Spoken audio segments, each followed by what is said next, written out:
Hello? Hello?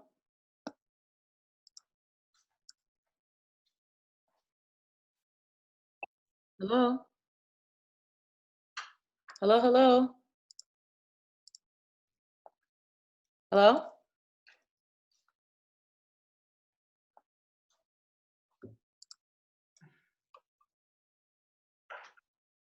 Hello? Hello? George? Hello? Hello? Hello, this is Carrie. Can anyone hear me? Yeah, we can hear you. Hi, this is Gizem. Hi, Gizem. This is Aaron. Hi, Aaron. Nice to meet you. Nice to meet you too.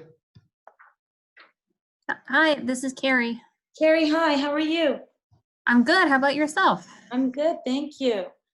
Great. I'm so glad that we were able to schedule a time to talk today. I appreciate know. Yeah, thank you for sparing time in a difficult I know, time. crazy.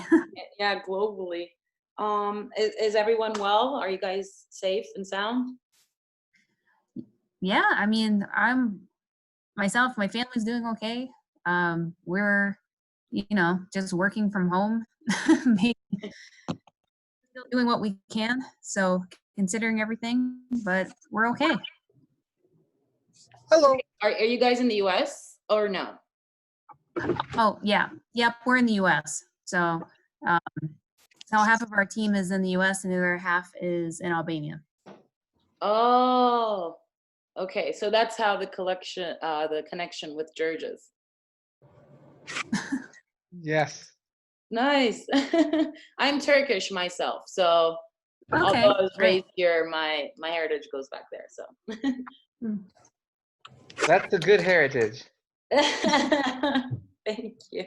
I don't know if George is in the meeting, but I am.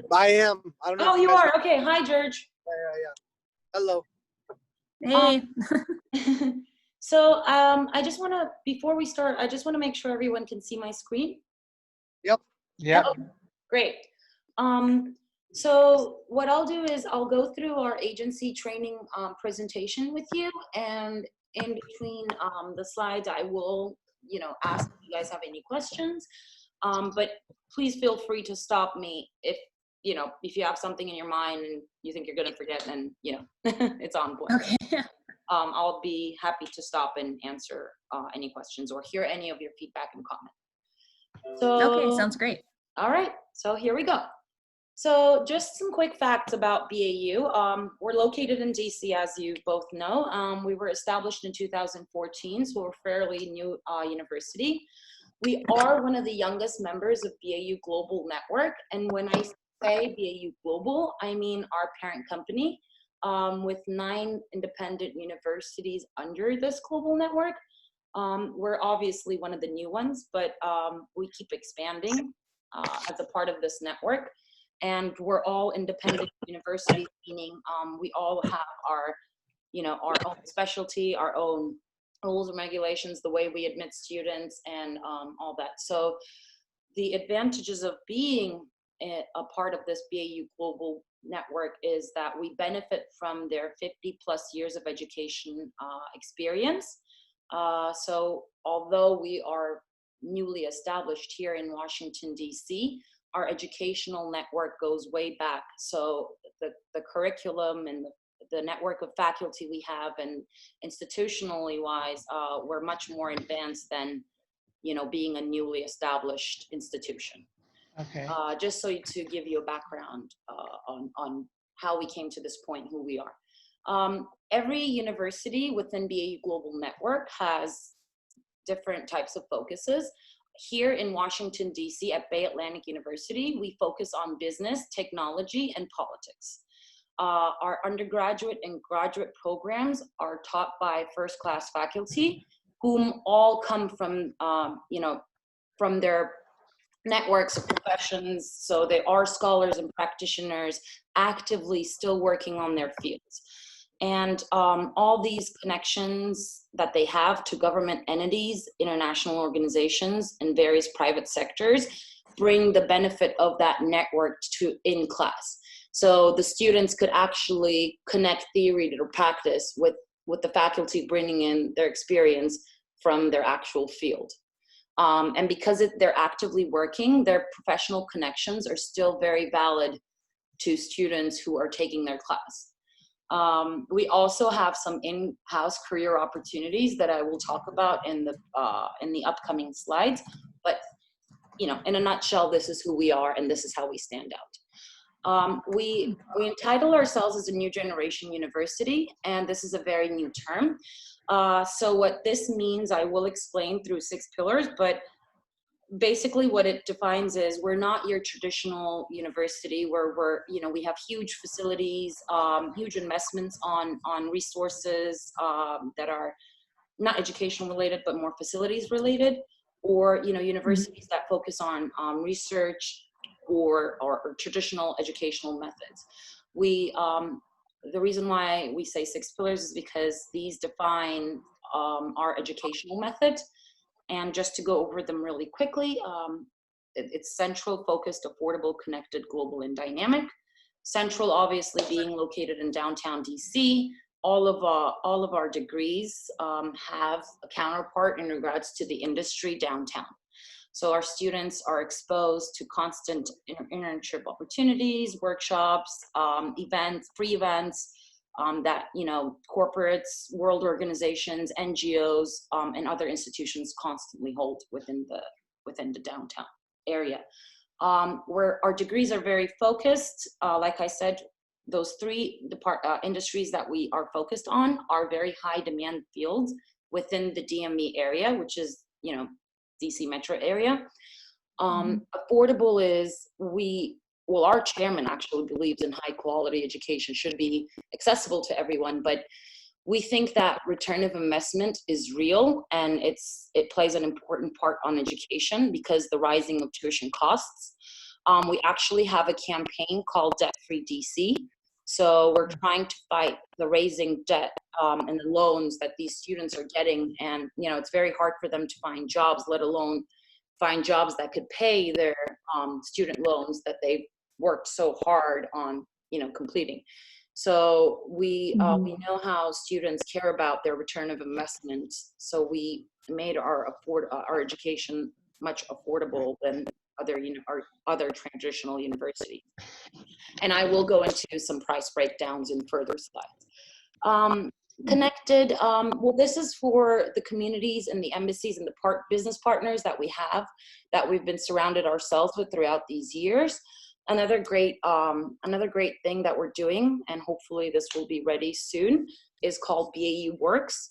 It's very similar to WeWorks. The most important difference is we're going to be like an incubation center or a startup center, meaning there's going to be a lot of businesses that will be using our premises within our building, and our students will get a firsthand experience, whether they could land on internships with these companies, or they could see how specific their degrees could apply to careers and how those careers actually work in a work environment.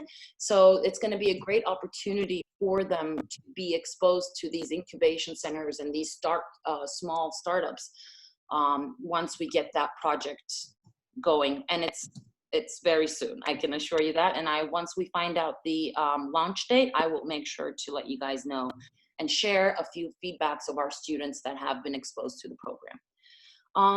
Global is that we have 7 different study abroad options, and they are free of charge. So if a student starts with us and has completed their first semester or their first degree programs, they are actually able to study abroad in our different campuses based on their degree programs. So if let's say I'm studying political science here in Bay Atlantic University, and I'm going to be focused on Middle Eastern studies, I can go and do a semester of study abroad in Istanbul, where, in the middle of the Middle East, where I can get exposed to like one of the most important political scientist faculty members or experts that are in the field that are actually already studying or practicing, this field of expertise. So versus the other students that are going to these traditional American universities, usually have to pay for additional study abroad costs. So we are eliminating that for our students based on the agreements we have with other BAU global partner universities. The other pillar is dynamic. We are always up to date with our teaching methodologies, and we're constantly keeping up with the industry trends based on the feedback we get from our faculty. This is very important for us because some students, when they graduate, they don't even know what career options they have because they are not up to date with, with their curriculum. So we want to make sure that we're always on top of the career and the market trends so that our students are prepared even before graduation for the demands of the jobs that they're interested in. I don't know if that all made sense. Sorry, it was a lot of information, but I had a question though. yes. On the previous slide, if that's okay. Global, when you're saying tuition-free study abroad options, I guess I'm just curious, how is that tuition-free? For example, in many other universities, you pay your home institution, still you pay them tuition when you go to another university abroad on an exchange. In your case, it's completely free. You don't even pay your home institution. Okay, so yeah, let me make that more clear. No, so if you paid your semester fee, your semesterly tuition to us, okay, you'll have to pay an additional cost to the partnering university. I see what you're saying. Okay. So there's difference, as you know, between study abroad and exchange programs. So usually Right. it's tuition free when there's an exchange program, but when there's a student study abroad program, you still pay Yes. for your in-house university and the partnering university that you're going to study with. Yeah, So I we're understand that. saying you Okay. won't pay the partnering university. No, I Okay. understand now. Go ahead. Yeah. Thank you. Oh, No, sure. I'm glad you asked because I was going to ask for clarifying details. So you still pay your regular tuition, but you don't have to pay any more on top of that. That is correct. Okay, got it. Um, Okay, so I think that's huge. I'm glad you mentioned that because I think a lot of students, they get discouraged from studying abroad because they can't afford to pay the additional fees. So that's really great. Correct. Yes, exactly. And, a lot of the students want to discover these opportunities in their, universities. And a lot of traditional universities do provide that. Don't get me wrong. But, you're already paying thousands of dollars to your program and you want to experience something new so you could be more exposed to the global community and other peers that are studying this program, other geographically changing dynamics. But, the amount of debt that it's going to add to your existing student loan debt, it just kind of is a break. It's really discouraging. Yeah. Yeah, it is a deal breaker. Yeah. All right. Well, so our programs, we have undergraduate and graduate programs that are available currently. We will hopefully be expanding to associate degrees and PhD degrees for the upcoming years, but currently this is what we're focused on. So our undergraduate programs are accounting, economics and finance, business administration, political science, international relations, information technology, and data science. Our graduate programs we have 3 MBA programs in entrepreneurship, global affairs, and economics and finance. And we have 2 Master of Science programs in big data analytics and cybersecurity. So as I've mentioned in the first slide, we have 2 different types of career opportunities. We have in-house and we have outreach opportunities as well. So our on-campus work positions that go on yearly allow our students to basically build their career skills based on the department that they want to work in. We highly encourage them to pick a department that could complement their studies. But we help them. We have resume building workshops. We have career workshops where we actually prepare them to find out what's right for them. We also have continuous workshop with our partners. We take our students to World Organization events and workshops that are degree programs related, or any other NGOs or corporates that are holding these events. We also have a career readiness platform provided by one of our partners called ICOA. This program basically is one of our outreach programs, meaning the students go into a 12-week program, and this is a paid program, but we do cover a specific percentage of the cost for the students to encourage them to participate in this 12-week program. It's an online platform where they go on a training that has different types of phases, and you have to complete each phase in order to move on to the next. And every student has a career coach that will take them through this 12-week program.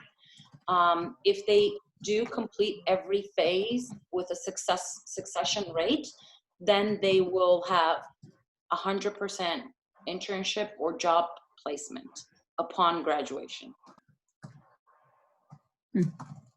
And I have reports, feedbacks, testimonials, and videos on this. I can send it to you after our meeting. Just so you can have Okay, a great. better I mean, idea of the program if you're interested. I think I've Yeah. heard of ICUA before from a student in the past that did it actually. Oh, So, really? yeah. Yeah, I found out that this is actually a very popular way of students trying to get into the workforce, because they're already overwhelmed with so much information coming in upon their graduation that they actually need, outsourcing services to boost their job hunt, because everything is so competitive right now. Right. It's hard to do it on your own sometimes. Well, if I remember correctly, the one student was part of the program, and I believe she also became an ambassador for them. Really? Was because it's so difficult to get a position on an H-1B visa. So, Exactly my point. from what I understand, this really prepares you to be competitive on the job market, and hopefully get that H-1B visa through the employer. So. Yeah, correct. And exactly your point. This is what I wanted to say last about this platform. This platform was created for international students that were struggling to find jobs. And Yeah. the advisor that we work with, she worked with Deloitte for many years. So she specifically prepares international students on how they should be ready to land on a job that would compare them with Americans, basically. So, because it's already a competitive market, and international applicants are more costly compared to domestic students. So, and lastly, I want to mention our OPT CPT options. We are capable of providing these to our students. I'm sure you know OPT and CPT, Yeah. but Yeah. the only addition I would make to that is our Master of Science programs and our Bachelor of Science programs qualify for a 24-month STEM OPT. 24 months. Correct. So all of our Bachelor of Arts and Master of Art programs, normally our students are qualified to work 12 months. Yeah. But with the science-related programs, they can apply to up to 24 months of employment upon graduation. Okay. And before we get to the next slide, can I ask another question? Because I'm thinking of the international students. So the on-campus work positions, how available are those positions? I mean, as you already are aware, international students are only allowed to work 20 hours on campus only, actually, while they pursue their studies. But are there many opportunities on your campus? Or, Yes. So our students can work during their program, like you said, 20 hours.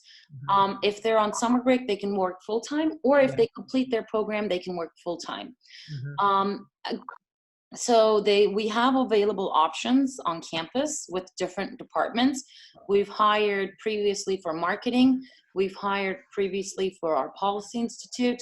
We've hired previously for our IT department.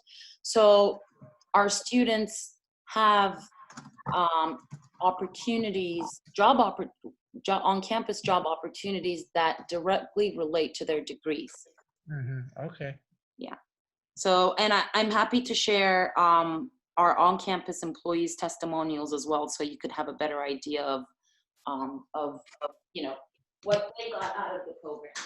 Hey, I'm gonna jump in real quick in this point to answer Aaron's question. Gizem actually did speak about it earlier. BAU Works, basically BAU Works, which is this.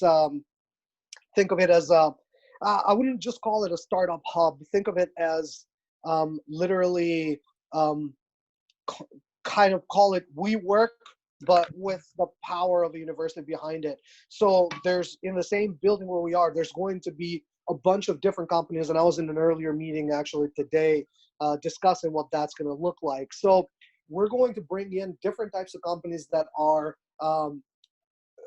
very well kind of related to all of the degrees that we offer to our students, right? So if you are here to study a master's in IT, let's say, or an MBA, we're going to have companies in-house, housed in this BAU Works floors that will specifically need that type of help, right? So there's going to be tons of opportunities for our students, in addition to what we currently have, that are very well kind of connected to what they're studying to, right? So it's the idea of, practicing what you learn. That's going to be a huge piece. There's no other university around here. I mean, even Georgetown, they have something similar, but it's extremely small. So that's a huge selling point for us. Mm-hmm. No, I think that's a great opportunity. Sorry, say that again? That's a great opportunity for the students. Yeah, absolutely. It's actually think of it as a symbiotic relationship, right, between the businesses, the community here in the DC area, but also our students. Now, one of the things that we're discussing is how do companies kind of hire our students, and it will be part of their contract. So in order for them to be to take part in to be housed in our building, they have to allocate a few of their positions to our students. Okay. Joe, should I continue? Yes. Go ahead. So just to give you an idea of the potential careers that our students could land or have landed in the past, I mean, I don't want to read while you're reading, but just the chart that you could refer back to if anyone has questions about the potential careers that our degree programs offer. Can I say a question as I look at the slide? I'm sorry. I'm seeing here under global affairs, embassy staff, public relations manager, State Department staff. How possible is it for international students to, I guess, land those career opportunities or internship opportunities, let's say with the State Department or different embassy staff? I mean, is there any restrictions on any type of clearance? Let's say if somebody wants an internship with the State Department. I mean, if you guys have dealt with that before, I don't know. Yeah. So one of our students, upon graduation, applied for Department of Transportation because one of our professors was actually contracted for them. Okay. And I don't know how it resulted. I know he was in a second interview. So yes, they do go through a strict clearance, security clearance, but there are programs that help you get that security clearance as well. And again, once we understand from the jump what the student wants or has an idea of what they want, we start preparing each student according to the career goal that they want. Now, in regards to the embassy question you had, most of our students, like I said, are international. Therefore, they have their countries' counterparts here. And like we had a lot of students who were able to land on internships with like the Mongolian embassy, the Thai embassy, the Turkish embassy, the South African embassy. So yes, I mean, job-wise, they, of course, State Department will prioritize a domestic student over an international student, obviously. But these potential careers were collected for both domestic and international. So we we don't just obviously have international students, so we're trying to make all the slides, you know, Everybody. relatable for both. Mhm. So this was the data collected from that. But like I said, we had students who interned with embassies before in the past. So Okay. that's a good reference for us to go back to. Any questions so far about the slides or anything that you can think of? No, already asked my questions. Okay. Yeah. All right, let's go to the fun part. All right, so Okay. this is going to be the tuition fees and the scholarship opportunities. It's a very clear breakdown of how our tuition is. For our bachelor program for 4 years, we have 63,600. So in a year, that makes 15,900, and in a semester, it's 7,950. These costs are for international students. I specifically edited this slide for that. And the master's is Okay. 36,000. Now, we do 4 installments per semester, so the students don't have to pay, you know, 1 semester in advance. They could choose to pay it in 4 different months within the semester. Does that make sense? Mm-hmm. Yeah. So just so I understand how it works, so if they choose to do the installments, I'm assuming they get reminders about paying. Of course. I guess what happens if they miss like their second or their third payment? That's on the next Do you slide. just automatic? Oh, okay. Sorry. I was like, because that happens for whatever course. reason, and they miss a payment. And so do they automatically get withdrawn? And because, there's visa issues and all that stuff. So, Absolutely. but sorry, I got ahead of you. No, that's fine. Obviously, our registrar, our designated school official, and our academics department work very closely towards when the fees are approaching. Every student has a student platform, has a student management platform that they could log into once they enroll to our university. In that platform, they can track every single thing about their studies, meaning their upcoming fees, which courses they added drop, what their advisor said, if the finance department has any notes to them. Basically, they can't even add or drop any class if they have any pending fees. The system constantly sends them notifications, but they usually don't, they just clear those or slide those notifications away from their screen. Not important if it's not Instagram.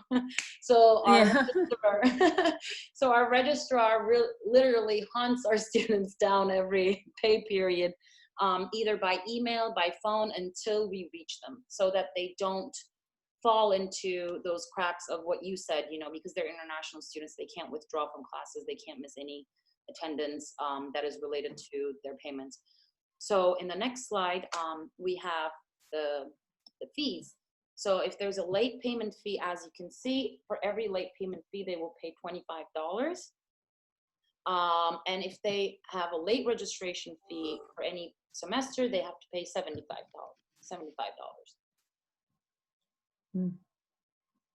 Well, that would encourage me to make sure I pay on time. So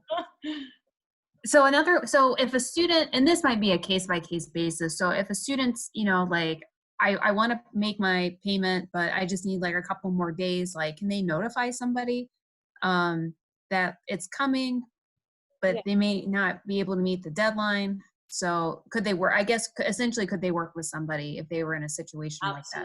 Absolutely. Our registrar helps our students with that.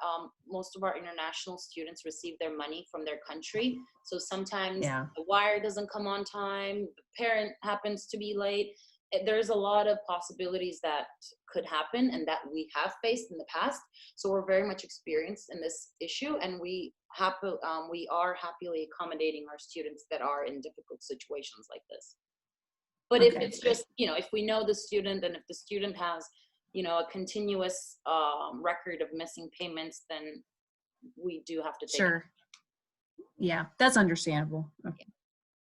Another great thing that you should know, that our students have been praising us for is the University Metro Pass. And this sounds quite funny because it's just a pass, but Apparently the students were paying $250 per month, sometimes to transportation.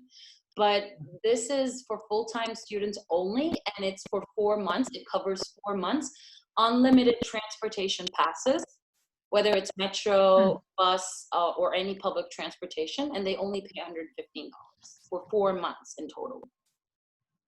That's a great deal. I know. It I really was like, is. can you guys please enroll me again as full-time and get me one of those passes? I know, right? Just that alone. I mean, that's great. That's being really like student first, helping them, because that's the biggest thing. Like depending on where you come to this country as an international student, Yeah. public transportation is so important. So, And there's a huge Yeah. issue with us being downtown but being next to the White House. So, Yeah. you know, oh, by the way, I just got a notification from Zoom. The 40-minute thing was not valid. I guess since the Corona thing, they're giving complimentary free extension. Oh, great. Yeah, so we're not going to be cut off. Okay, good.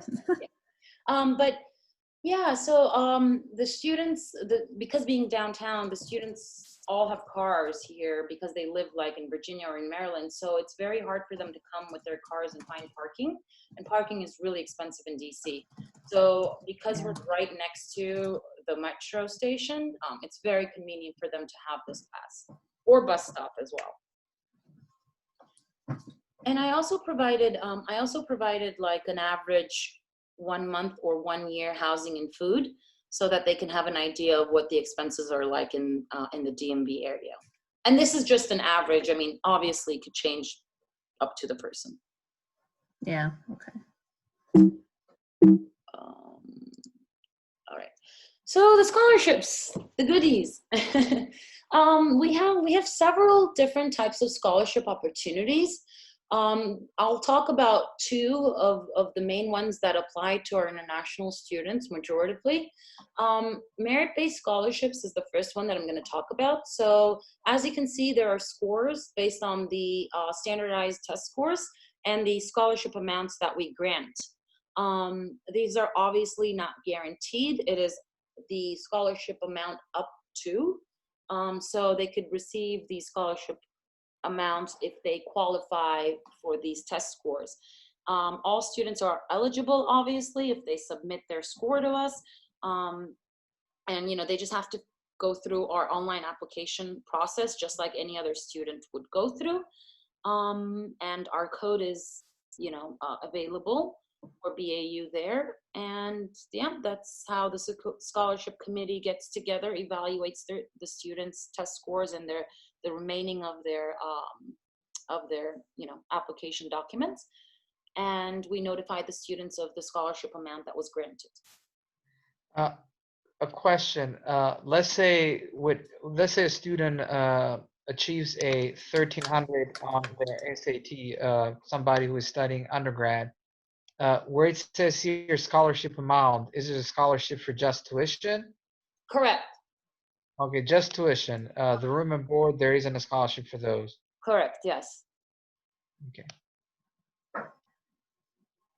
I'm trying to see if we included that, but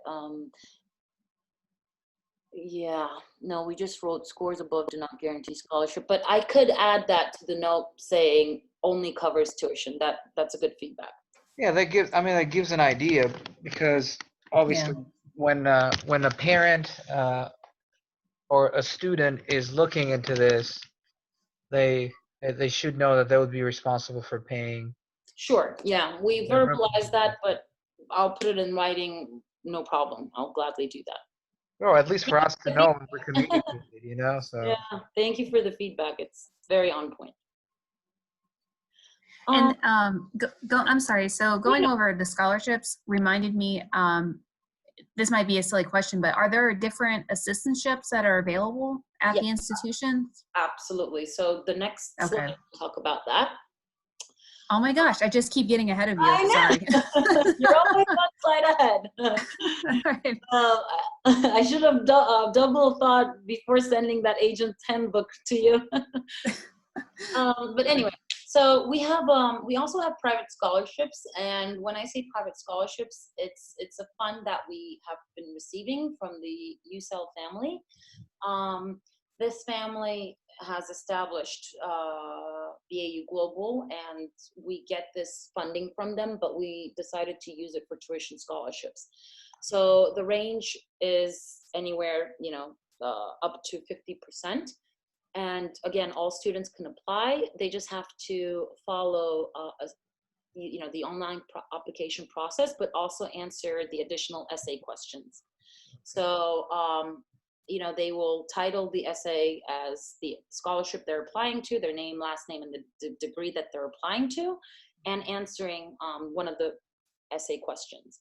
And the reason why we want this is because we grant this scholarship to the students who are ambitious, goal-oriented, and that want to have impact as good citizens in their communities, but don't have the means to do so through education. So we want to identify these students, these unique students, and offer them the most amount of scholarship we can so that they could pursue their goals. We've come across brilliant students with no funds whatsoever. And, throughout years, the chairman and his family have granted millions of dollars, hundreds of millions of dollars to students who don't have the means, but that are brilliant.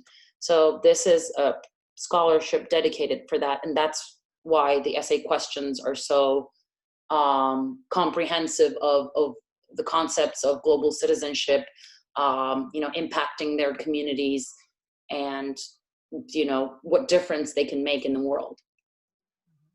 So for the other scholarships, you don't have to submit an essay. You just submit the test scores. No, right? they do have a personal statement to submit as well, but the essay questions are not the same as this. Okay, I This see. is very specific to the characteristics that I've just mentioned to you. Okay, perfect. I understand now. And finally, I want to talk about the agency portal. And if you want, we can talk about how to apply as well. That I thought this would be more of an introduction meeting, so I didn't really want to go into too much details and take your time. But this is a very important part of our school. So we work with a lot of different student recruiters, whether they're agents, they're platforms, or companies. And we have an agency portal under our management platform, and every agent or institution has their own profile page. And after we sign an agreement as a university with that agent or with that institution, they get a username and a password to our portal link. And when you use your link and your username, you get a confirmation code that we will send to you. And once you use these login information, you can look at all the documents that we provide to our agents, meaning all of the soft copies of any visual that we've created. So you can have marketing material to share with prospective students, parents, or institutions. You can view or request to modify your partnership agreement with us. You can see all the payments received for the commission based on every single student that you have registered or that you have referred to us. And you can also track all of your students' statuses on which process they are. Have they been enrolled? Have they been admitted? Have they been in the visa process? Did they get denied? Did they pay their fee? Did they not pay their fee? So technically, you won't even have to contact us every time to be on top of your students that you have registered with us. Okay. And yeah, that's my information, and it's the end of the presentation. So. Great. I guess I have a couple of questions. Well, one question about admissions, right? Sure. Actually, I would like to go into our application page if you don't mind. Yeah, if we could, yeah, that will help.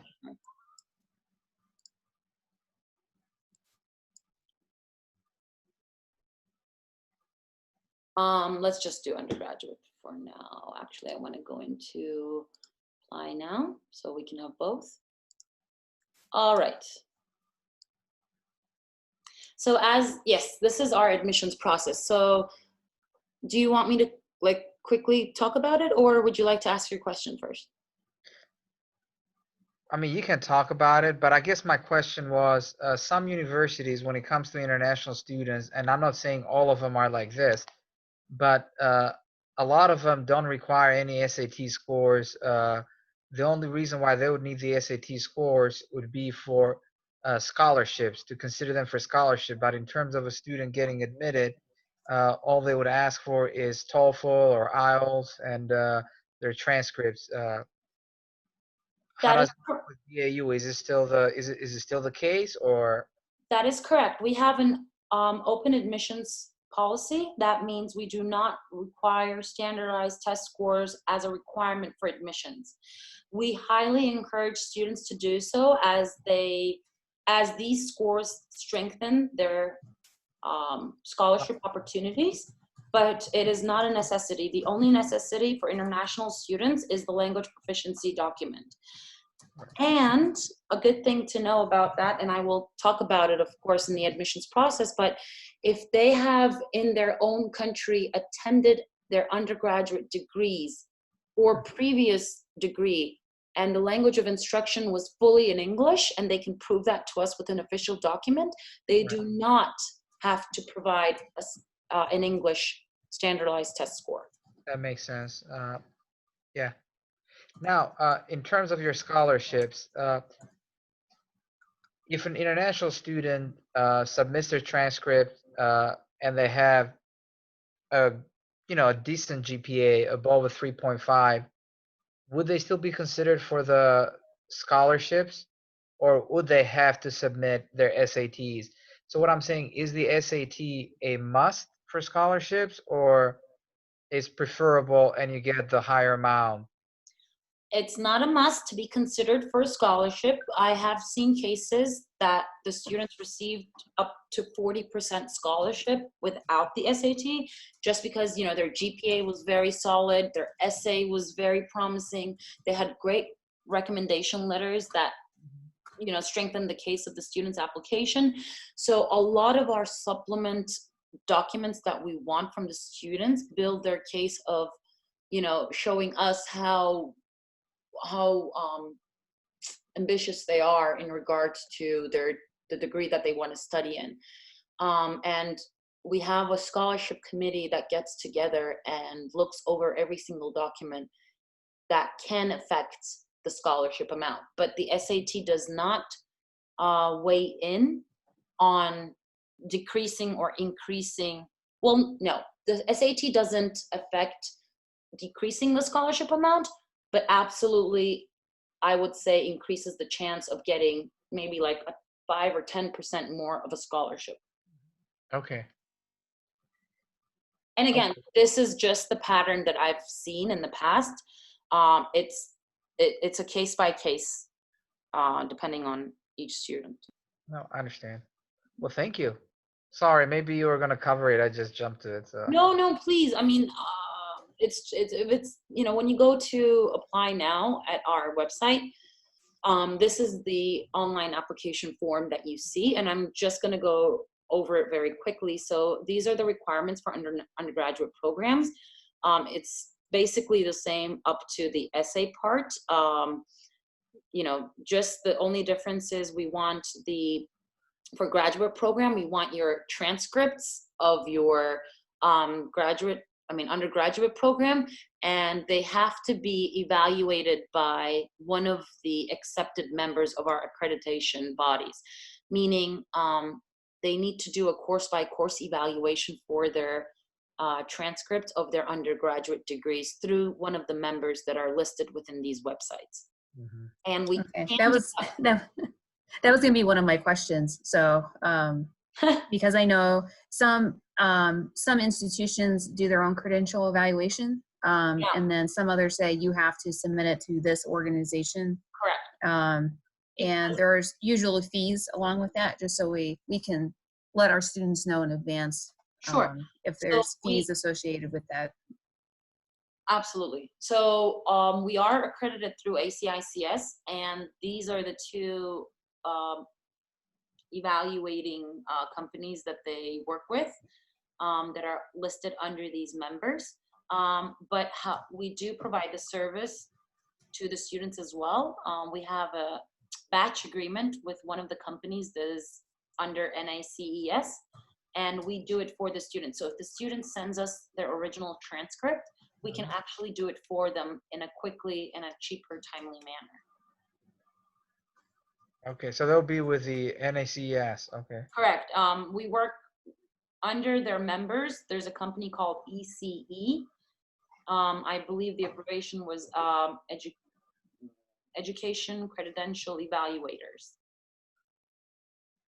So the student doesn't have to then send us their original transcript and then send that company their original transcript and wait longer. So the students typically wait 2 weeks to get their report, where we typically wait up to 5 business days. Okay, just so I understand, so the students, if they need to have their credentials evaluated, translated, so they have to use one of these 2 companies Correct. that we're looking at on your screen right now? Correct, yes. Well, the Okay. companies are listed under these websites. Got it, okay. It's the only thing is those companies have to be member of one of these 2 organizations, and if they Okay. are a member on these websites, then they're actively approved by ACICS. Okay, got it. So that's the only difference between the graduate and then the undergraduate admission requirements. Okay, The- so if it's, Yes, oh, sorry. I'm sorry, so if it's an undergrad, so you just need a copy of their high school transcripts, which Correct. makes sense. Yeah. So, Efficiency, obviously.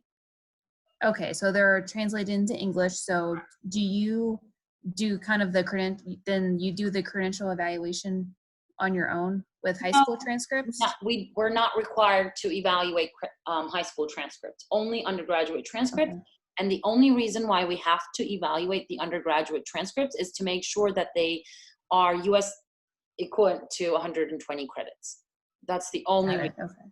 Because in You're the just past, looking for credits. Okay. sorry? You're just looking for the number of credits. Correct, exactly. Because we had 2 students. One came from India, I think, and the other one was from Afghanistan, I believe. And one of them was short 2 credits, and one had more credits.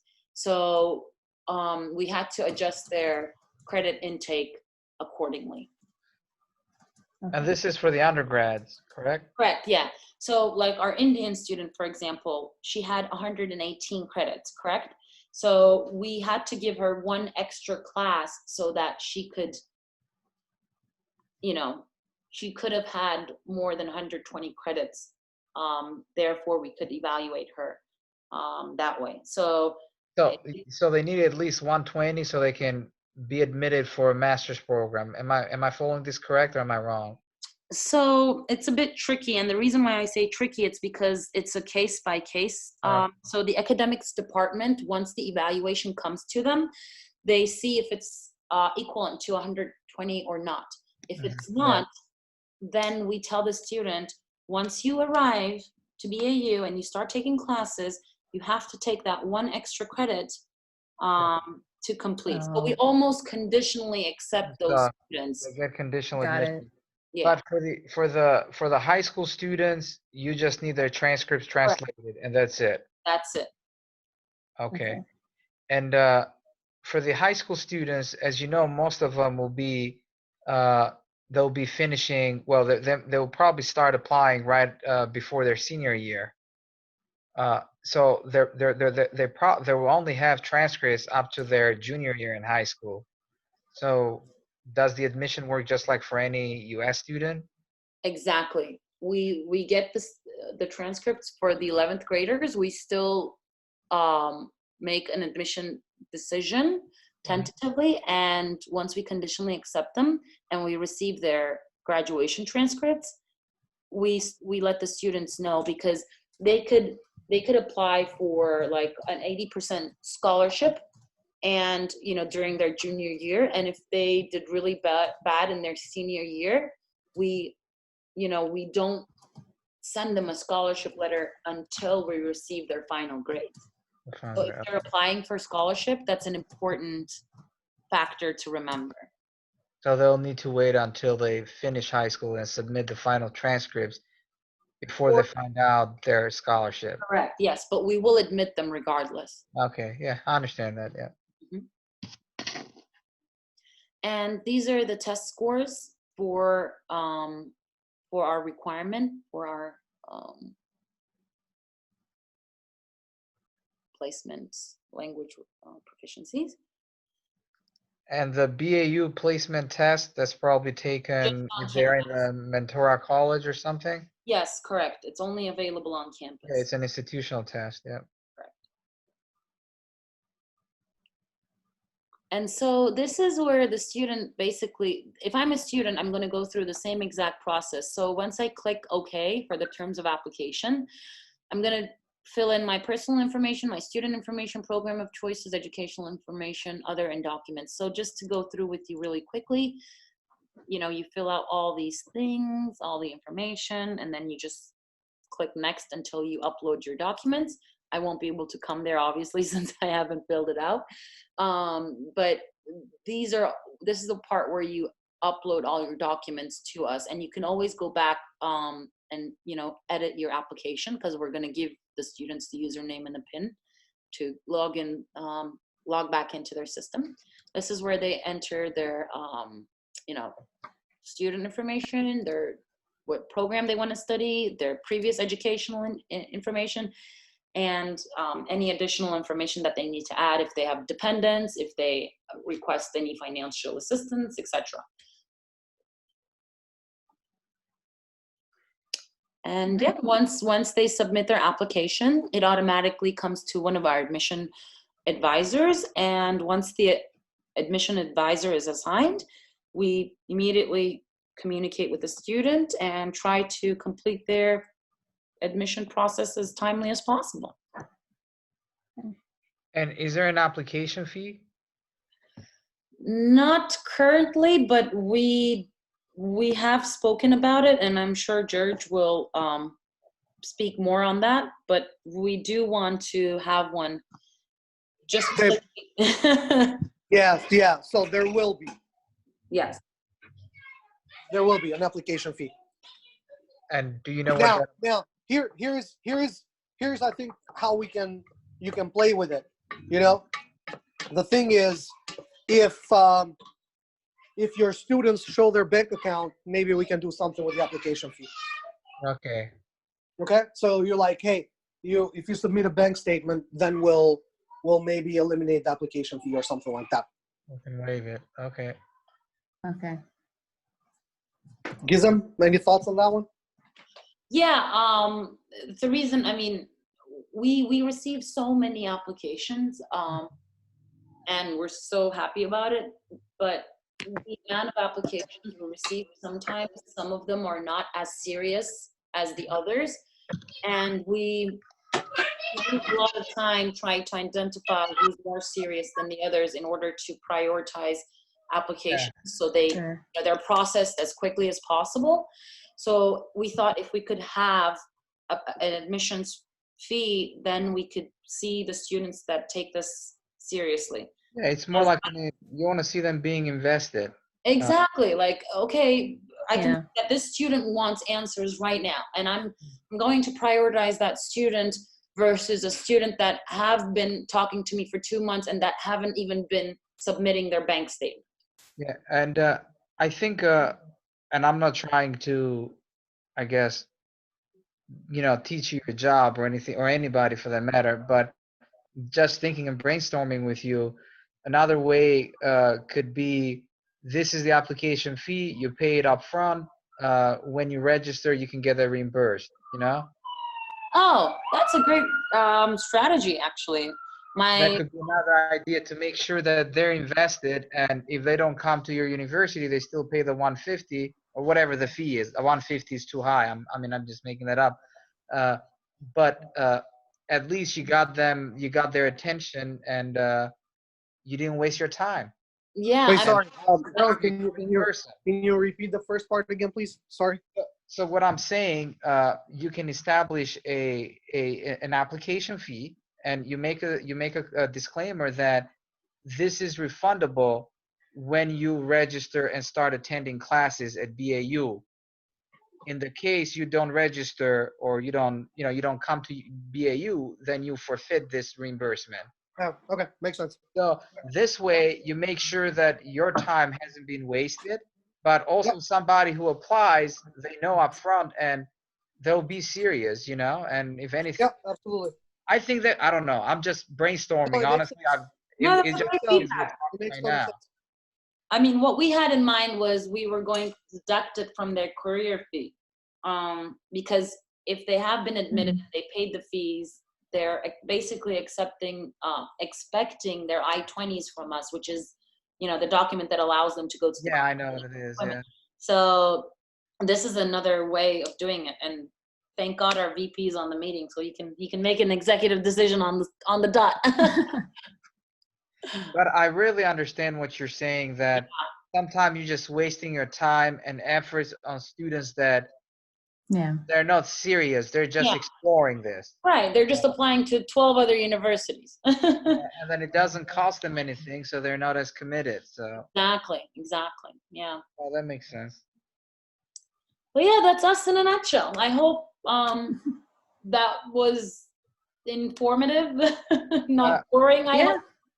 I still have a couple more questions, if you don't mind. In Please. terms of, I checked out the website, and I've told Jerry I'm really impressed with the website. Including with the mascot, the dolphin, and the water in the background. I also was impressed with a few student clubs that were available, the student organizations. So the image of student life is definitely there.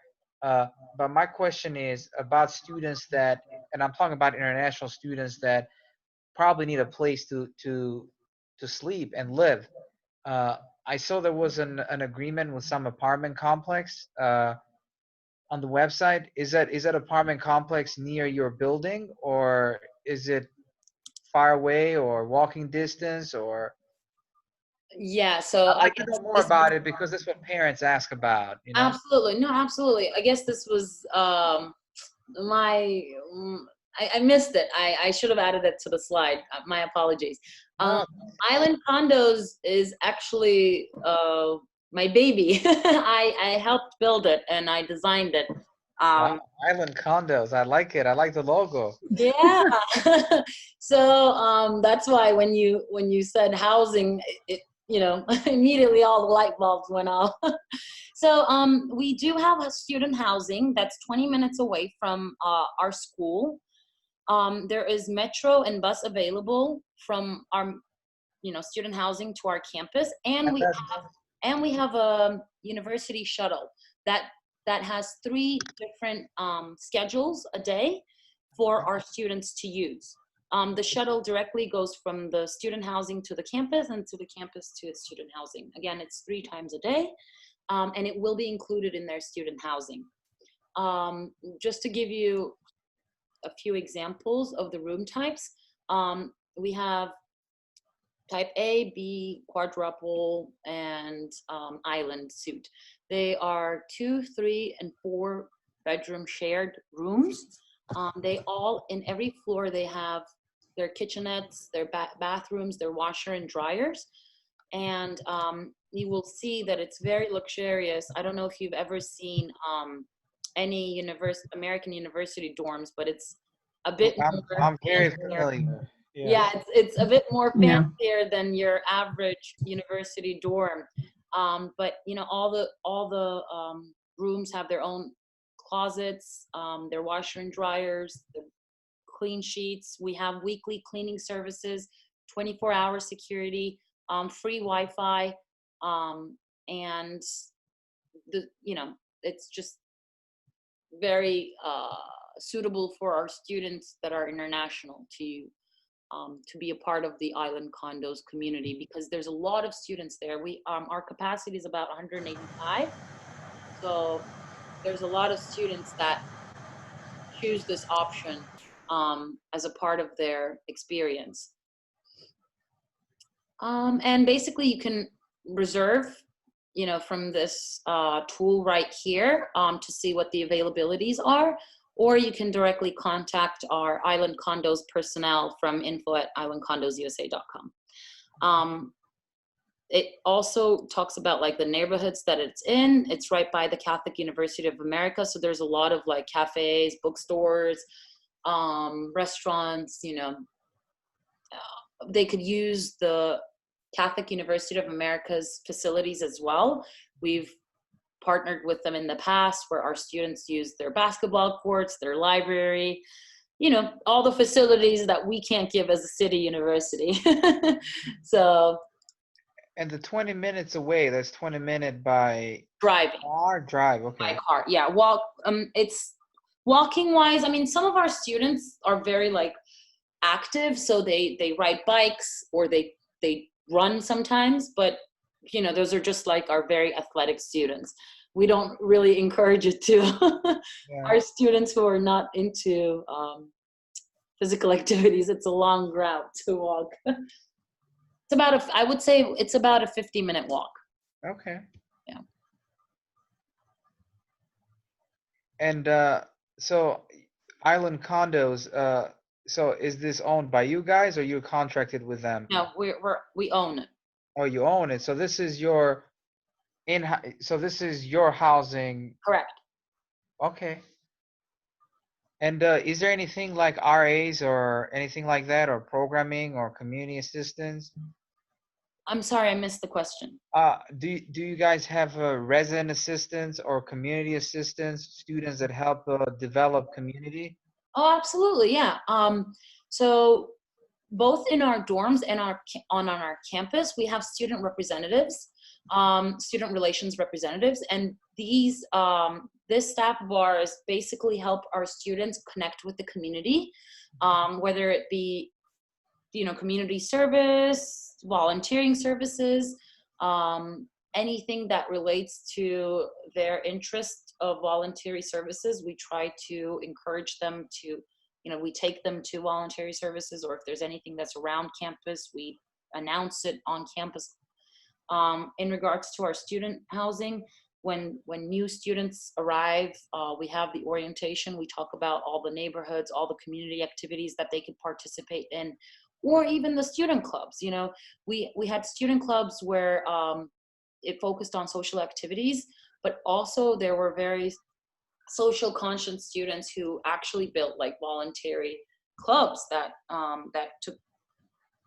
took voluntary in like Pride Festival, in Martha's Table food distribution, and volunteering in tour guides and everything like that. So our students, we encourage our students to be leaders and ambassadors to their successors, basically. Okay. Did that answer your question? Was your community question based on that, or? No, it was mainly most universities in the residence hall that have like a student who kind of checks up on the other residents and try to build community in the building or on the floor. But I understand what you guys are doing as well. It makes sense. So we have two staff that works in the dormitories in the student housing, and they have chat groups and email groups that they constantly stay in touch with. So they'll have like barbecue events in the student housing garden area on the patio. They'll have like, I don't know, themed nights. So they have a bunch of activities that is on premises for the students that live there, for the community that lives there. Okay. And when I'm looking here at the room types, so there is basically double rooms, different types of double rooms and triple rooms and quadruple rooms. Correct. There is no such thing as a single room. No. Okay, I just want to know that in case somebody asks. Yeah. So. Now you could, the island suite can be obviously for one person, but they would still have to be paying. Being double. Yeah. And this is our most luxurious one, with the biggest bathroom and the biggest closet, and it has its own balcony. Ooh, wow. So as you can see, it has 2 sinks, its own private balcony. And I don't know if you could have a sense of it, but you could see like our patio kind of downstairs. Mhm. This is where all the community members, I guess, or students gather for those special occasions that we Oh, have. wow, they have their own sinks. I'm looking I at it now. know. Nice. Wow. Yeah. And it's And a very nice neighborhood. It's a very vibrant neighborhood, I would say, because a lot of young professionals are buying homes in this region because it's a developing region. And now it's become a neighborhood where it's just all young professionals. So, Yeah. and students are not mandated to stay here. This is just an option, correct? so we had agreements with specific countries or with specific agents where we would put our students to the student housing program mandatory, but now we don't. So the students do not have to attend, stay in our student housing. It's not mandatory, even if it's the first year. Are there, and I'm just curious, are there many roommate conflicts? With millennials, yes. One says, "Oh, I hear him play video games all the time," and the other one says, "Well, I hear her speaking with her mom all the time on video call." Oh my God, the problems kids have these days. Anyways, yeah. Yeah, I mean, we take everything seriously. Obviously, jokes aside, some students complain with unnecessary reasons, and we have forms for that where they actually have to describe in detail why they want to change their rooms, or if they're going to leave, why they're leaving. We have time restrictions and specific rules and regulations, obviously. So if they're going to stay with their friends for more than a day or two, we have to know for safety reasons, obviously. So there is a chaperone-like personnel on campus, on student housing every day to make sure that the students are safe, that the relationship between students or rooms or dorm units are respectable, and so. Oh, this is yeah, I'm glad I'm learning more about this institution. I'm glad you're taking your time, and thank you. Hey, so 200 students in September then?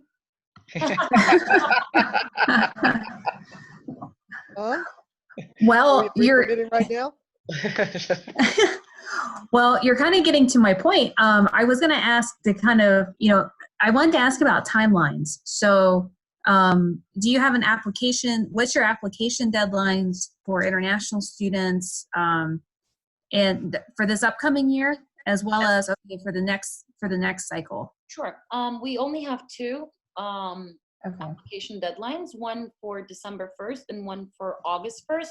These are Okay. for international students. For domestic, it's December 15th and August 15th. Okay. My So August 1st. Okay. Again, we had cases in the past where, one student was ready all the way. They submitted everything, but let's say like one of their letter of recommendations was just pending because of the professor, and we knew that it was pending because of the professor, not because of the student.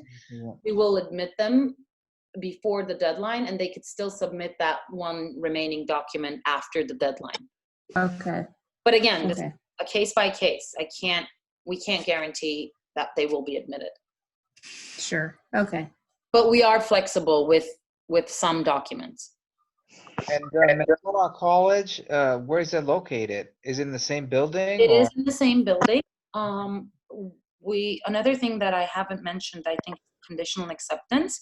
Some of our students can't provide their language proficiency on time to meet the application deadline. What we do is we conditionally accept them. We send them an conditional acceptance letter from BAU along with their scholarship amount, but we give them an I-20 from Mentora College so that they can come start with our language program. Once they're proficient enough, we can give the I-20 from Mentora to BAU. Garrett is back. Hey, Garrett. Hi. George's boys. Yeah. Sorry. Language. Wanted to shout out to Gert. Okay. But yeah, so that's the answer. We conditionally accept them, and they, after they complete their language proficiency at Mentor College, they can transfer to BAU. Okay. All right, so Okay. quick question. Mhm. And this is for International Student Voice. Mhm. So in terms of next steps, I know you have some staff back in Albania. Do we need to do obviously similar training? Yes. Yes, or we could do it, Carrie, couldn't we? Or Yeah, I mean, I feel comfortable enough with the information presented today. We could share this information with them.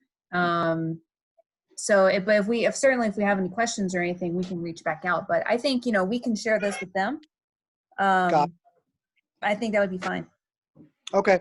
And what other regions are you guys expanding in? I mean, in terms of recruitment. we're thinking Kosovo and Macedonia, Okay. and hopefully go a little bit up north in Montenegro as well, because these are areas that we can easily reach, or at least our Yeah. staff can really easily reach. Yeah. Yeah. Yeah. I think. I mean, just the Balkans in general, right? So like, Yeah. Yeah.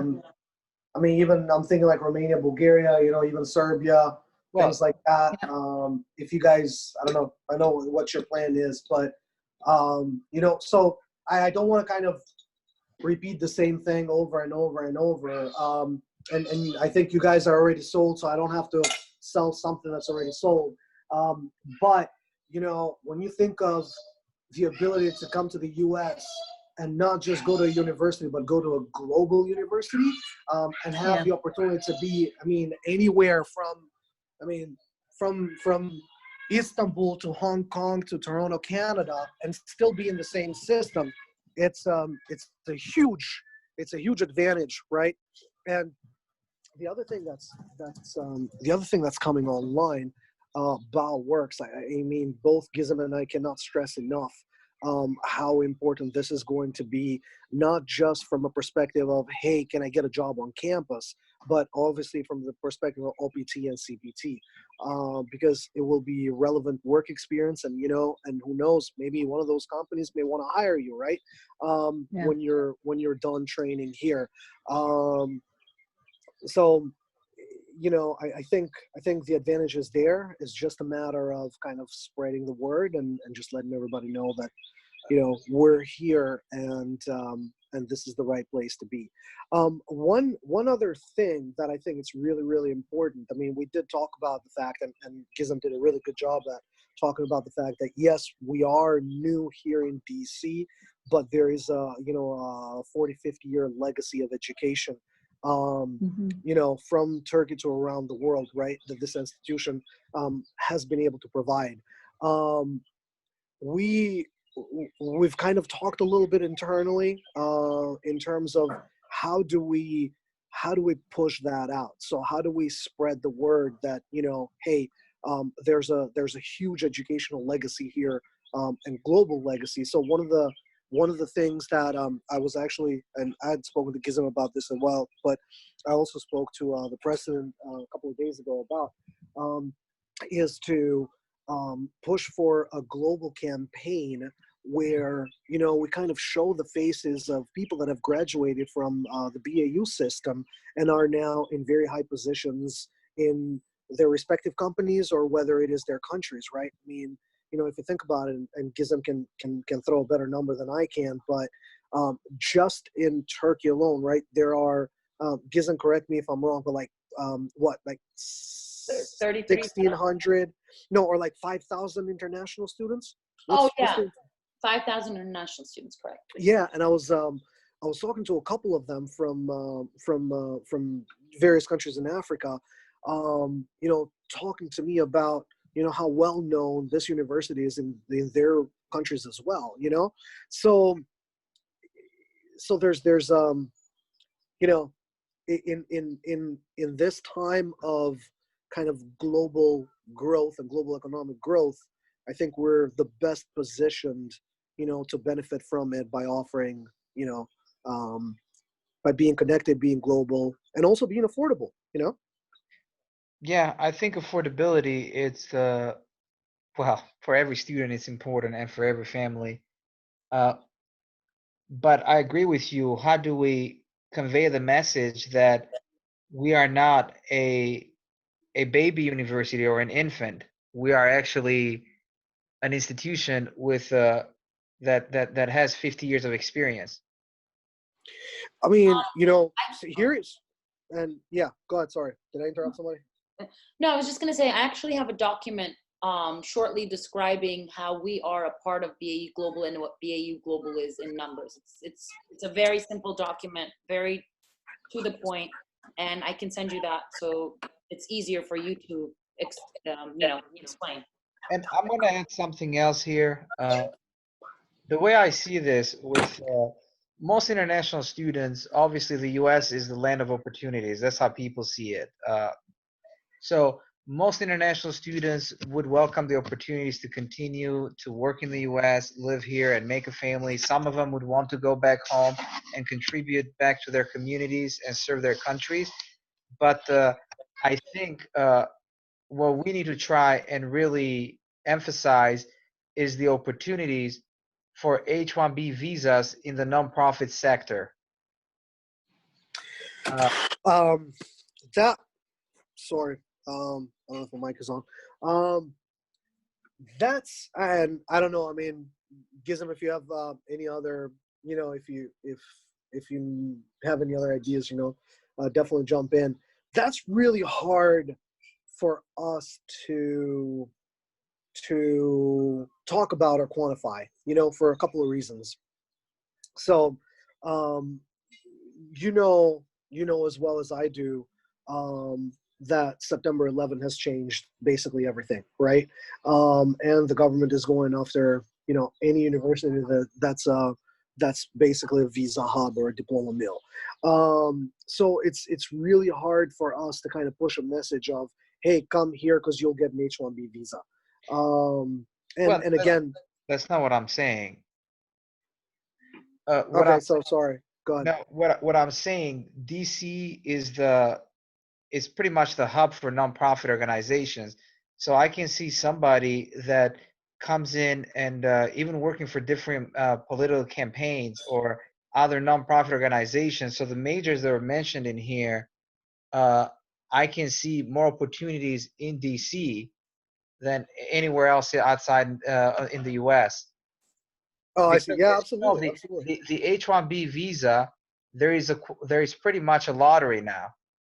But if somebody gets a job in a nonprofit organization in DC, let's say, then they're not part of any quotas or any lottery. So what I'm saying, the careers you're offering, with the exception of the MBA, but still you can still get a job as a business manager in nonprofit. They really open a lot of doors for students. And changes, I'm saying. If I may, I think it's a great feedback. We obviously had conversations about this before. And last year was the first year that we started working with ICOA, meaning the program that I've told you about, the 12 program. Yes. And I think I can talk to her and add an aspect of the NGOs to trying to put an emphasis on it too. And we can work with our team in-house on how to identify those NGOs that would best complement to the degrees that we offer within the DMV area. So I'll definitely talk to her and, meet with George and see how we could, Yeah, I mean, this is just something that came to mind, really. Yeah. No, it's a great idea. I know exactly what you're saying. I read about this, I think 2 weeks ago. There is no cap anymore on NGOs. versus the corporates that they do. They're There hasn't been a cap forever, really, many years ago. and they're So, increasing the salaries to sponsor an H-1B as well. yeah, but So most people don't know about it. Most people don't know that if you work for an NGO, then you're not part of the lottery. no, yeah, I knew, yeah. But Like, it's a very like hidden topic. yeah, yeah. All I was saying is that your majors will provide more opportunities for than somebody else who just wants to be an artist. You know, I don't know, I think that makes a lot of sense. And or an architect, or or a doctor or an Yeah. engineer. Yeah, no, absolutely. I took the note on my agenda, and I will definitely work on it to see how we can implement it in our existing career services. And also, I think it's also in our mission, the university mission, that we are kind of practitioner-led, practitioner-oriented, Mhm. university, right? So we don't just give you degrees that hypothetically will give you a job, but we actually train you for a job. Yeah. Yeah. Here. So that could be a good point. I think from you guys' perspective, and again, I don't want to do marketing for you guys, but because you guys don't pay me. Well, but you're gonna pay us, so Yeah. you gotta help us with marketing. So I think from your perspective, again, pushing DC, pushing some of the degrees that are relevant here in DC, and also talking about our Global Policy Institute, which is something that is part of the university, and it's not a lot of universities out there that have a policy institute in-house. Is definitely kind of completing that journey, right? Of not only are you going to come here and study, let's say if you want to get into policy, right? But there's also an institute in-house where you can participate in some of the events programs that this institute actually has to offer. So I think the leadership is doing a really, really good job at completing kind of like the journey, especially creating the Global Policy Institute. Now with this WeWork part is definitely like the cherry on top, of what we do as an institution. So, I mean, there's a lot to talk about, right? We have pretty tough goals, and again, this current situation has slowed a lot of things down, but has not slowed the pace of work that we're putting on this. I mean, today I was on campus. There was a bunch of us on campus, just talking about what BAU Works should look like, what are the next steps, and what it's going to be. So, so we're definitely moving along, and we expect to see some good results this September. Yeah, and Gizem, I have another question about the study abroad opportunities. Usually the students that study abroad, do they study for one semester or for one academic year? One semester. One semester. Correct. Do you have anybody who goes for a whole academic year, or that's a We have no-no? not yet. You have not yet because it's the university's policy, or because nobody has shown interest yet? Well, nobody's shown interest, one, but two, we've always promoted a semester study abroad. Okay.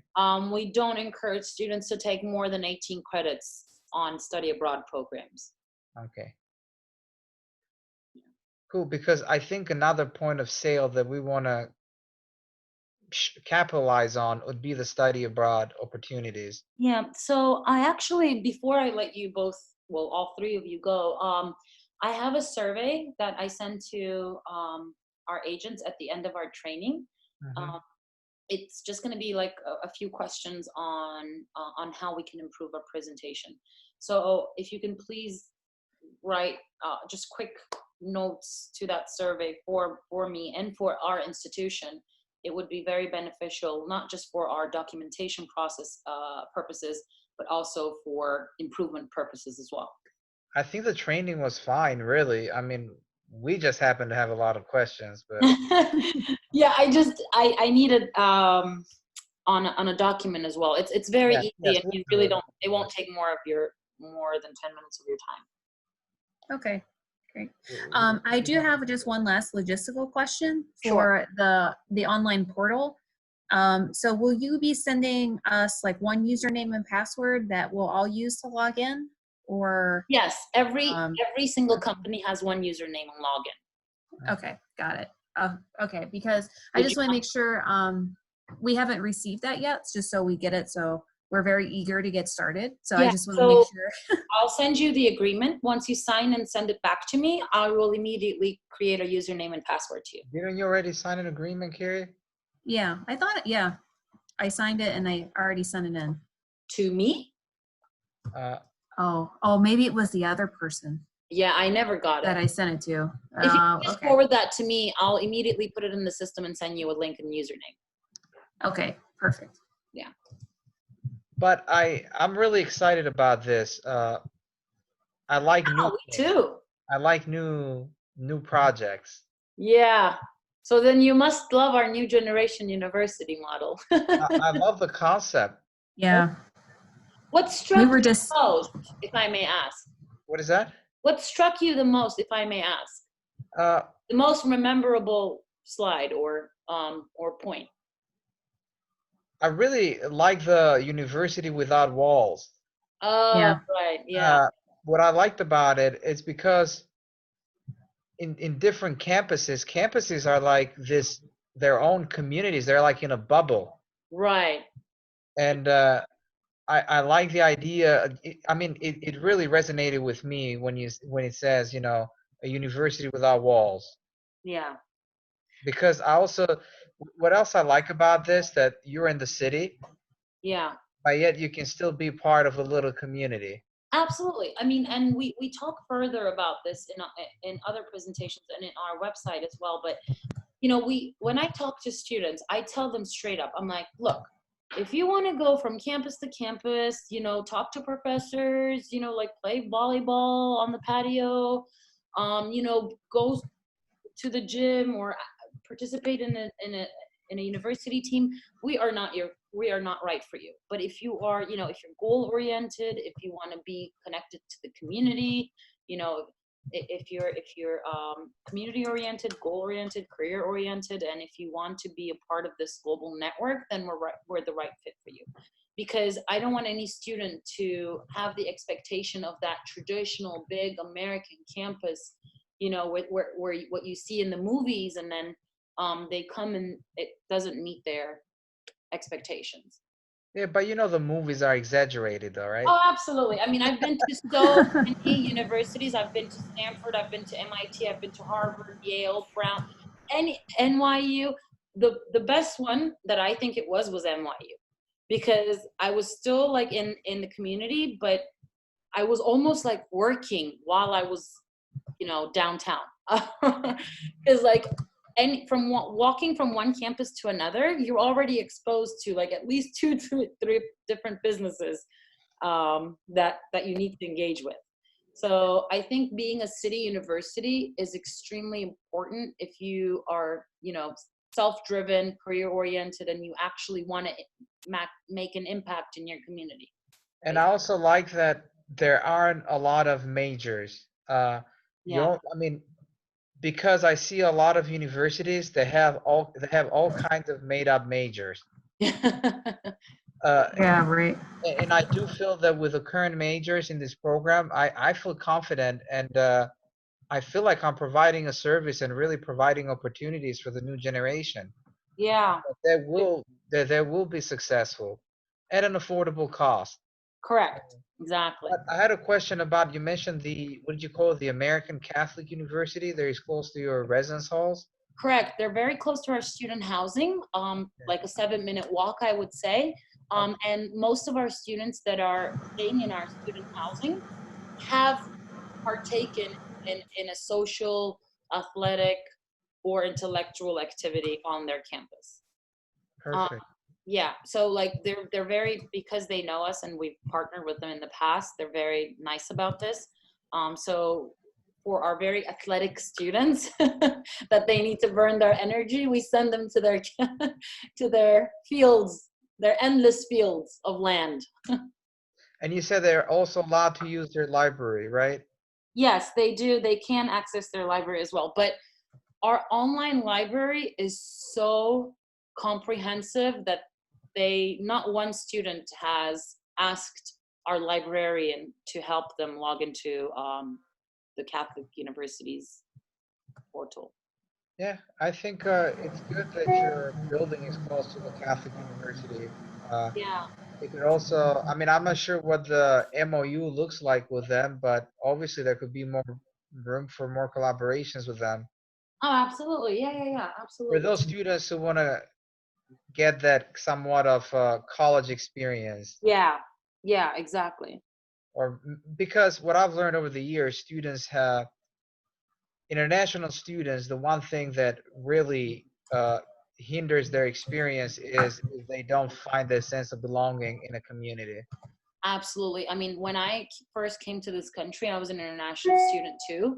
And like, although I was very social, Mhm. my friends and my community created the sense of belonging as a foreigner to me. Yeah, So I myself know how important it is. And that's why in our student orientation, we emphasize all the opportunities that they could have or that they have access to, whether it be museums, gym memberships, partnerships with vendors that we have in the city, other partnering institutions. We inform them about every single opportunity they can reach their hands to. well, thank you so And much, Zen. You did a great job. also, thank you. Thank you so much. Also, I want you to know that once the student it gets admitted to our program or during our application process, we constantly send them videos and emails on trying to encourage them, because it can be very frightening and overwhelming when you're coming to a new country on your own, not knowing anything. So we'll send them like fun documents and videos, be like, sit tight. You have like a week left coming here. We're so excited. We can't wait to see you. Here are some things to prep you. What to expect when you go to the airport, at the borders. What happens if things don't go well. So we try to calm them down. By showing our support, just like a mentor, more than just an admissions person. So we realized that the feedback we got was so positive when we acted like their mentors more than a staff who just processes their documents. You know what I mean? And what is the Sure. student population currently? We have currently 270 students Okay. at BAU. And how many are international? 90, I would say 90%. Oh, wow. Yeah. Well, wow. That's a high percentage. So, I know we're very diverse on our campus. And also our mission has always been about globalization, and mhm. so we're trying to keep the body diverse as possible. But this year, last year and the year before, we weren't really focusing on domestic recruitment, meaning we weren't working as much on domestic as we were on international. But now that we took care of that international side, we will focus for domestic for this fall, And especially with the corona. yeah. Yeah. No one gets an interview because all of them are being canceled. Yeah. Now, my other question is, the 270 students, are they all BAU or with Mentora, but together? No, Mentora, we have 118. Okay. Yeah, that's pretty good too. Yeah.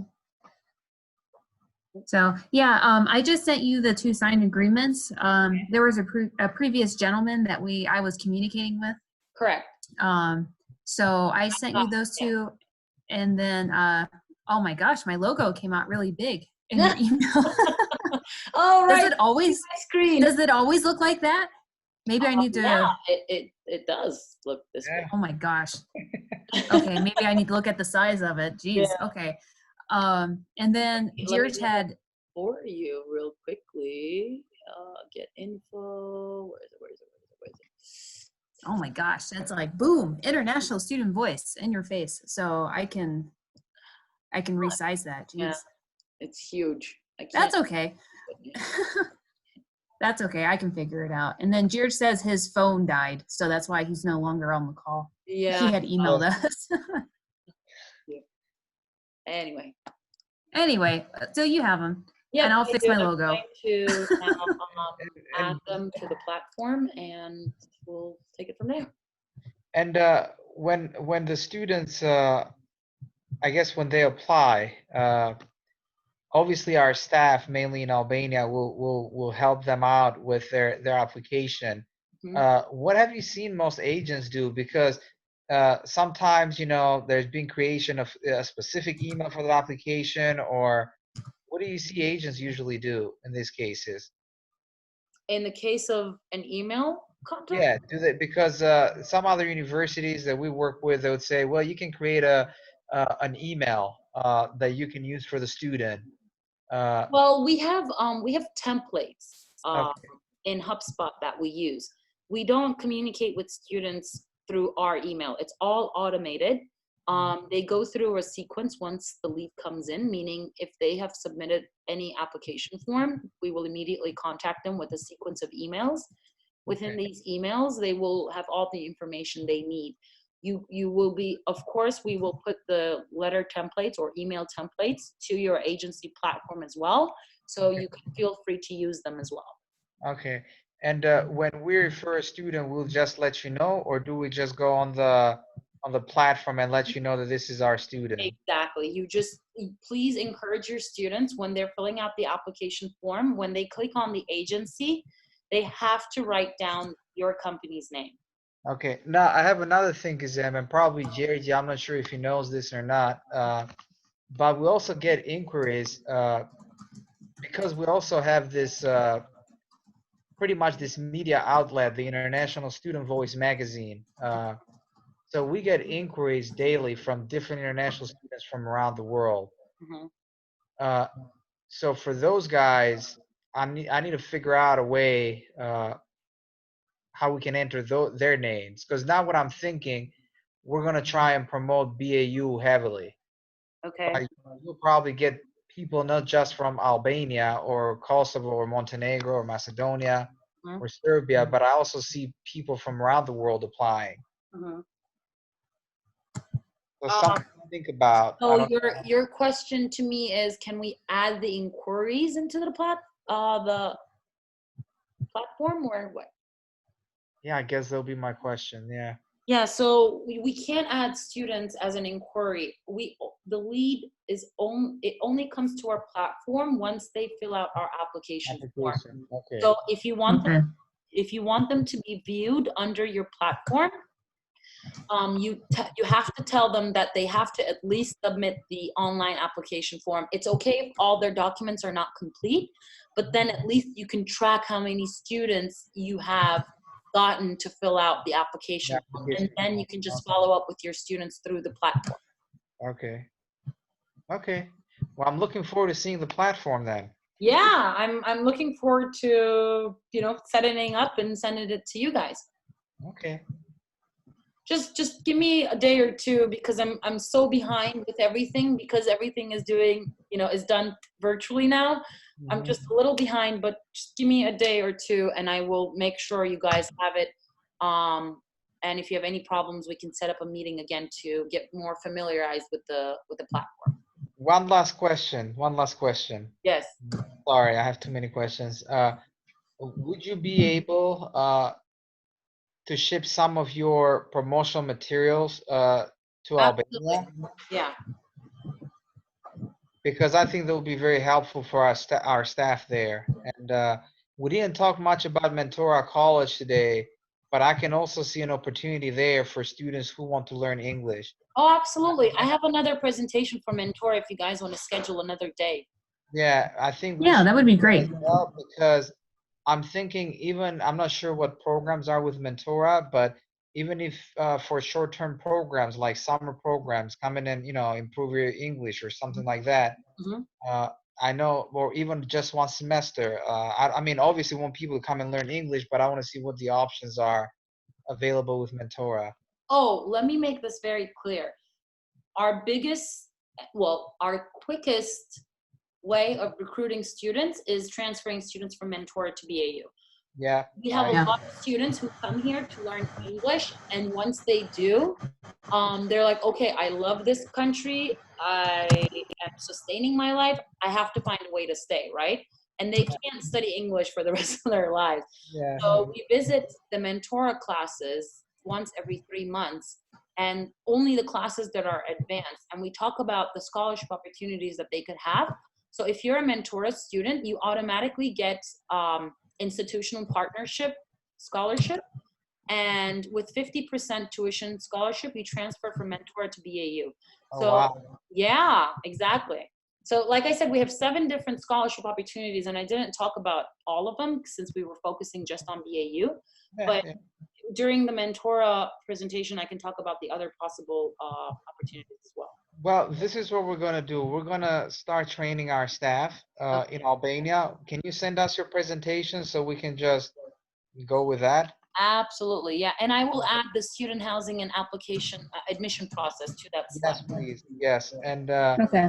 and so we'll start that training, and maybe we'll do it next week, Carrie, and hopefully we'll Sure. have the portal working so that. Yeah. Sure. That way we can show them how the portal works too. Yeah. Yep, absolutely. And Okay, then great. once we get done, we decide on next week for a time for the Mentora College, we can start, promoting that as well. Absolutely, yeah. And I have one more question. I know I keep saying one more question. I've It's got like okay. 20 of them already. How do you know how many questions you have if you keep coming? Because I saw there is the dolphin, the mascot, and I'm pretty sure you guys are not in any, Division One athletics or anything like that. I wish. But is there anything like club sports or Yeah, any type of? we had a basketball club before. We had a soccer club. The soccer club is more attracting Yeah. students since they're internationals majoritively. And we have like boxing, self-defense, Latin dance, and what else athletically? Yeah, athletically, that's about it. Basketball, soccer. And do the club teams compete with other club teams from other universities yet? I'm just Not thinking. yet. No, not yet. We're not very competitive in athletics department, but we're Well, always that's- looking for students. Yeah, That I mean, one these are student just just club teams. encourages everyone, you know? No, but these are just club teams. Different universities, they have club teams, and even between clubs teams, it's not like Division 1, 2, or 3, but these are just clubs that compete against other clubs from other universities. So there aren't any major fees or anything associated with that. So that could be something in the future to be, I don't know, implemented. Yeah. So, anyways, I'm full of ideas, but yeah. No, I completely agree with you. They're brilliant ideas. Well, thank you so much. No more questions. I'm gonna shut up now. Anytime. If you have any questions, you can always shoot me an email, and or we can talk about it in our next meeting. I'm always available. Awesome. Well, thank you so much for making Yeah. it. And I will also share this recording with you. So Zoom records the screen sharing. So I will send you the recording as well if you want to like listen to the audio as well. Okay. Okay, that sounds great. All right. Thank you so much. I appreciate your time, and I look forward to working with you guys. And will you be able to send us your presentation? I will, absolutely. Once I add those 2 slides, I will.